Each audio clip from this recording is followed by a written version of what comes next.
உலக அமைதி மற்றும் ஸ்திரத்தன்மையை மேம்படுத்த சவுதி அரேபியா தொடர்ந்து பாடுபடும். மன்னர் சல்மான் உறுதி. புனித இரு மசூதிகளின் பாதுகாவலரான சவுதி அரேபிய மன்னர் சல்மான் பின் அப்துல் அசீஸ் உலகளாவிய அமைதி மற்றும் பாதுகாப்பை நிலைநாட்டவும் தற்போதைய பிராந்திய சவால்களுக்கு தீர்வு காணவும் சவுதி அரேபியா தனது முயற்சிகளை தொடர்ந்து மேற்கொள்ளும் என்று உறுதியளித்துள்ளார்.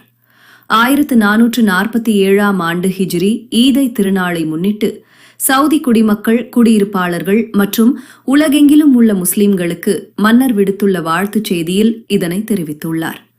ஊடகத்துறை அமைச்சர் சல்மான் அல் தோசரி வாசித்த இந்த செய்தியில், மோதல்களை தீர்ப்பதற்கும் பாதுகாப்பை மேம்படுத்துவதற்கும் சவுதி அரேபியா எப்போதும் பின்பற்றும் ஆக்கப்பூர்வமான அணுகுமுறையை மன்னர் மீண்டும் உறுதிப்படுத்தினார்.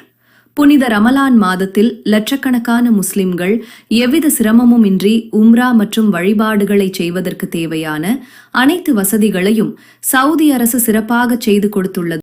இதற்காக அர்ப்பணிப்புடன் பணியாற்றிய சவுதி பாதுகாப்பு படையினர் மற்றும் ஊழியர்களுக்கு தனது பாராட்டுகளை தெரிவித்த மன்னர், எல்லையில் பணியாற்றும் வீரர்களின் பாதுகாப்பு மற்றும் உலகெங்கிலும் அமைதி நிலவ வேண்டும் என்றும் பிரார்த்தனை செய்தார். புனித ரமலான் மாத வழிபாடுகளை முழுமையாக முடிக்க அருள் புரிந்த இறைவனுக்கு நன்றி செலுத்திய அவர், அனைவரது நற்செயல்களும் அங்கீகரிக்கப்பட வேண்டுமென தனது வாழ்த்துக்களை நிறைவு செய்தார்.